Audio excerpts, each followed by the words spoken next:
अध्याय 1 हमारा अतीत। इतिहास हमें अतीत की जानकारी देता है।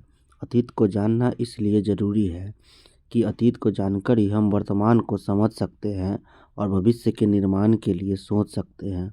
इतिहास मानव समाज की सामूहिक स्मृति है। यदि कोई समाज अपने इतिहास को नहीं जानता तो उसकी हालत वैसी ही है जैसे किसी ऐसे व्यक्ति की जिसकी याददाश्त गुम हो चुकी है। आप जानते हैं कि मनुष्य एक सामाजिक प्राणी है। हम सभी समाज में रहते हैं। यह समाज हमारे माता पिता, परिवार, गांव, शहर, देश से होकर पूरे विश्व तक फैला है। आपने पढ़ा होगा कि आज की दुनिया एक वैश्विक गांव है। क्या हमारा समाज सदा ही ऐसा था? इसका धीरे धीरे विकास हुआ। इस सवाल का जवाब हमें इतिहास में से मिलता है। आप यह भी जानते होंगे कि इतिहास का संबंध अतीत के उस काल से है जिसके बारे में हमें लिखित साक्ष्य मिलते हैं। इसके अलावा अतीत का एक काल वह भी है जिसके बारे में हमें लिखित जानकारी पुस्तकों या रचनाओं में नहीं मिलती, बल्कि जमीन के नीचे दबे पुराने अवशेषों, वस्तुओं, सिक्कों और अभिलेखों से में मिलती है। यह काल पूर्व ऐतिहासिक काल कहलाता है। बहुत से ऐसे समाज भी हैं, विशेषकर कबायली या जनजातीय समाज हमारे साथ इसी युग में जी रहे हैं, लेकिन उनका इतिहास कभी लिखा नहीं गया। उनके बीच जो किंवदंतियाँ, किस्से, कहानियाँ, रीति रिवाज प्रचलित है, उन्हीं के माध्यम से हम ऐसे समाज का इतिहास जानते हैं। तो आपको यह अंदाज़ा हुआ होगा कि इतिहास को जानने के साधन या स्रोत अनेक हैं और विभिन्न प्रकार के हैं। इन्हीं तमाम साधनों या स्रोतों के आधार पर इतिहासकार हमें अतीत के बारे में जानकारी देते हैं। मनुष्य की उत्पत्ति कैसे हुई, उसने कैसे साथ मिलकर रहना आरंभ किया, कैसे अपने जीवन की ज़रूरतें पूरी की, कैसे शिकार करके और कंदमूल इकट्ठा करके अपना भोजन पाया, कैसे खेती करना सीखा, गुफाओं से निकलकर मकान बनाकर उनमें रहना शुरू किया, कपड़े पहनना आरंभ किया, आग के उपयोग को जाना, औजार हथियार बनाए, दूरस्थ स्थानों तथा यात्रा के लिए सवारी का उपयोग सीखा, व्यापार क्रिया मुद्रा का उपयोग आरंभ किया, राज्यों और साम्राज्यों का गठन किया, उनका शासन चलाने के लिए नियम कानून बनाए और साम्राज्य संगठित हुए और धीरे धीरे बिखर गए।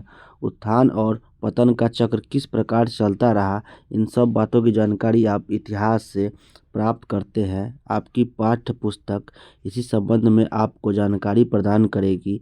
सबसे पहले आप इतिहास की पृष्ठभूमि अर्थात उसकी बुनियादी बातों को समझेंगे। किसी भी मानव समूह या समाज का विकास एक निश्चित स्थान पर होता है। इस विकास में स्थानीय परिस्थितियाँ, भौगोलिक स्थिति, पर्यावरण की विशेषताएं सभी का योगदान होता है। कभी आपने विचार किया है कि नदी घाटियाँ में ही आरंभिक सभ्यताओं का विकास क्यों हुआ? आप ध्यान देंगे कि नदियों के किनारे ही उपजाऊ भूमि बाहुल्य था। यहाँ खेती का काम आसान था। नदियों के रास्ते व्यापार की भी सुविधा थी। ऐसी ही अनेक परिस्थितियाँ सभ्यता के विकास में सहायक होती है। पर्यावरण हमारे रहन सहन, खान पान, वेशभूषा को प्रभावित करता है। चूँकि आप भारत के प्राचीन इतिहास के बारे में पढ़ रहे हैं, इसलिए भारत में कहाँ कहाँ आरंभिक सभ्यताओं का विकास हुआ और वहाँ की भौगोलिक परिस्थितियाँ क्या थी, इसे जानना आपके लिए ज़रूरी है।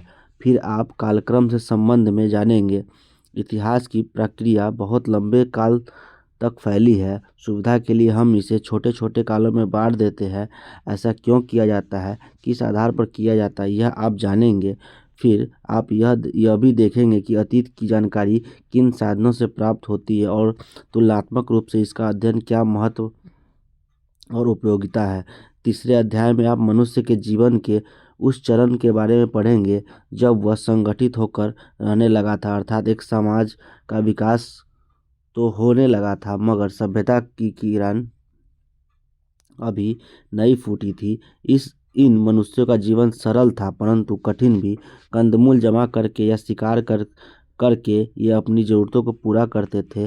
फिर इन्होंने अपनी सुविधा के लिए पत्थरों के औजारों और हथियारों बनाना शुरू कर दिया। अब शायद आपको इनका महत्व आसानी से समझ में नहीं आए, मगर यह मनुष्य द्वारा पहला आविष्कार था। उसी तरह आग का उपयोग मनुष्य ने सीखा। यह भी एक बहुत महत्वपूर्ण खोज थी, क्योंकि मनुष्य के जीवन में मौलिक परिवर्तन आया। अब वो अपना खाना पकाकर खाने लगा, आग से खुद को ठंड और जानवरों से बचाने लगा। उसके जीवन का स्तर पहले से उन्नत हुआ। चौ चौथे अध्याय में आप संगठित समाज के जीवन शैली को समझ सकेंगे। खेती तो मनुष्य ने सीख ली, अब पशुपालन, व्यापार और यातायात में प्रगति आई। स्थिर और सुखी जीवन में सोच विचार के लिए अवसर प्रदान किया। जीवन के अर्थ और महत्व को समझने मृत्योपरांत जीवन की कल्पना करने की क्षमता बढ़ी। मृतकों के दाह संस्कार के तरीके सोचे गए। मिट्टी में शव को गाड़ने की प्रथा चली, जिसके साक्ष्य इस युग से मिलने लगते हैं। 5वें अध्याय में आप हड़प्पा संस्कृति के बारे में पढ़ेंगे। वह चरण है जब मनुष्य ने अन्य अर्थों में सभ्य जीवन आरंभ कर लिया था, मगर लिपि विकसित न होने के कारण अपने इतिहास के लिखित साक्ष्य उसने नहीं छोड़े हैं। पुरातत्व या जमीन के नीचे गई वस्तुओं की खोज और अध्ययन से इस संस्कृति की विशेषताएं हम जानते हैं। अब नगरों का विकास हुआ। प्रशासन तब नगर निर्माण को योजनाबद्ध रूप से व्यापार, कला, धर्म आदि जीवन के अनेक क्षेत्रों में मनुष्य ने एक उन्नत जीवन शैली को अपनाया। इन लोगों को लिपि की भी जानकारी थी। अनेक मोहरों पर उनके लेख मिलते हैं, लेकिन अभी भी उनको पूरी तरीके से पढ़ा नहीं जा सका है। इसलिए हमें पुरातत्वविद सामग्री पर ही निर्भर रहना पड़ता है। 6ठे अध्याय में आप वैदिक काल के संबंध में पढ़ेंगे। वैदिक युग बौद्धिक और आध्यात्मिक प्रगति का काल रहा है। वेदों की रचना हुई है जो आरंभ में लिखित रूप में नहीं थे, इसलिए इसके लिए श्रुति शब्द का प्रयोग होता है। कालांतर में इनको लिखा गया। हड़प्पा संस्कृति के विपरीत इन चरणों के लिए वैदिक सभ्यता शब्द का प्रयोग किया जाता है, क्योंकि अब धर्म और बौद्धिक रूप से मनुष्य एक उन्नत, परिपक्व और सभ्य अवस्था में जा चुका था।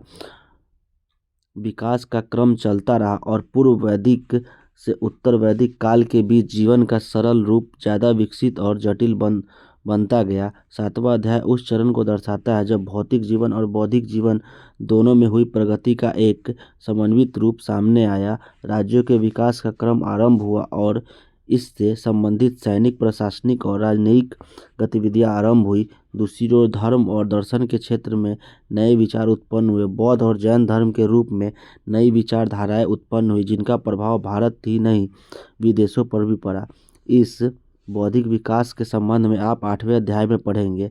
आपको शायद यह पता नहीं हो कि इस चरण में बिहार का क्षेत्र भारत का सबसे महत्वपूर्ण क्षेत्र बना।